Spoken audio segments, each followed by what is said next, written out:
Howdy. Excuse me if I look a little rough, sound a little rough, getting over La Llorona.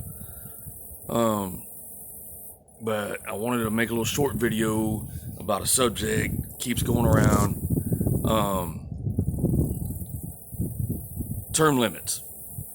So let me explain to you how term limits are not a solution.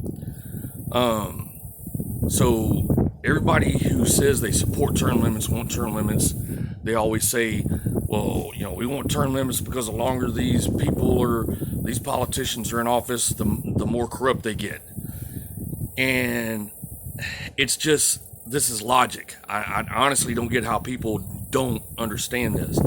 If you're saying that these people are going to get corrupt the longer they're in office, just categorically, then what do you think's going to happen if you hire them, which is essentially what you're doing when you elect a congressperson, state or federal level, and tell them it doesn't matter how good a job you do, we're going to kick you out on the street after 2 terms.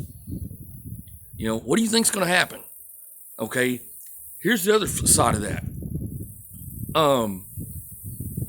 What happens if you get a congressperson who does a great job and after 2 terms, you got to get rid of them? So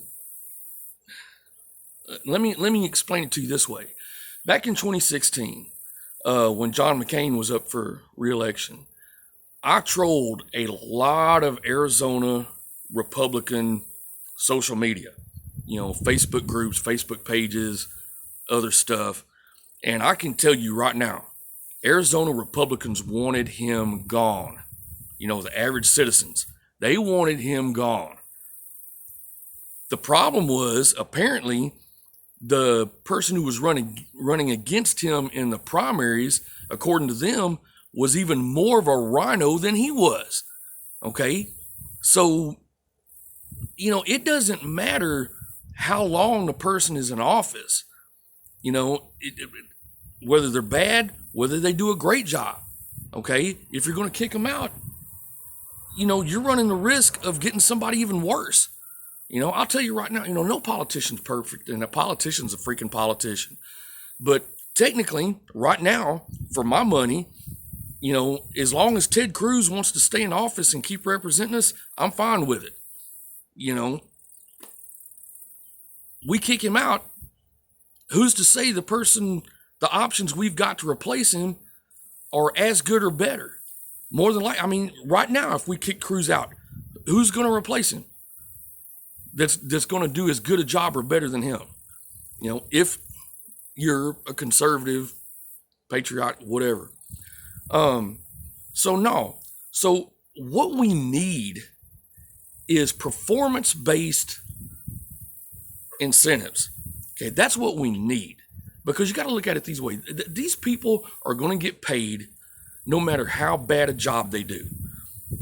The number one thing we've got to do is get rid of this bull of Congress deciding their own pay. That's insane. Okay? You do know that these people work maybe about 180, 185 days a year, maybe. And minimum wage for Congress is what, like $175,000? $175,000. I'm 52 years old. I have worked mostly factory jobs all my life since I got out of high school. I've worked. I have never made $30,000 in a year. I've worked my butt off. Okay? Way more than 185 days in a year, I guarantee you that. Never made $30,000 in a year.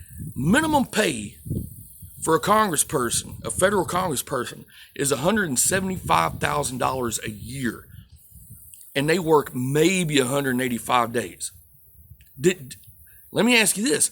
Who knows that this past April or May, every person in U.S. Congress got the option of a free Peloton bike and Peloton membership paid for by you.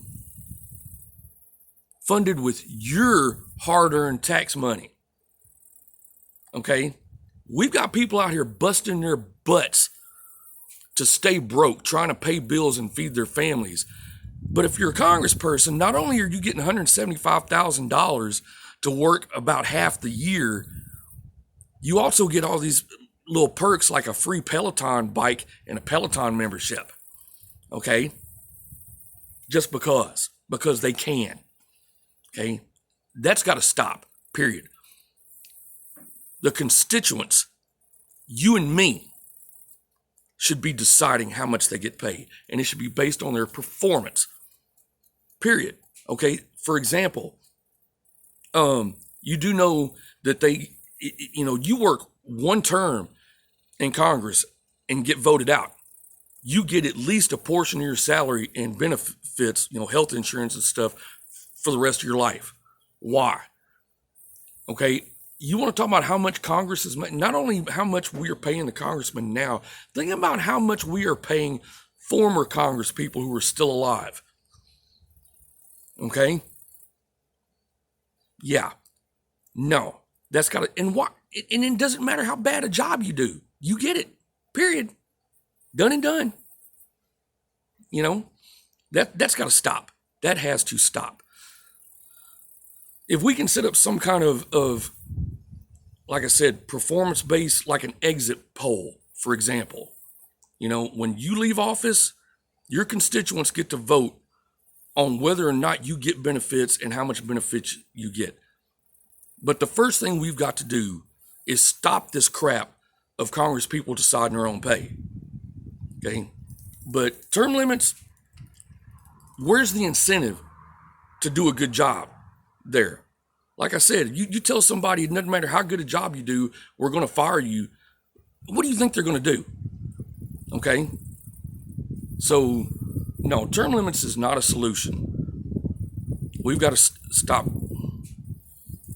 Just stop with that. That's it for today.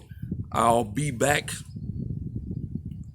with some more interesting topics that you and I need to stand up and take care of in this nation. Have a hot day.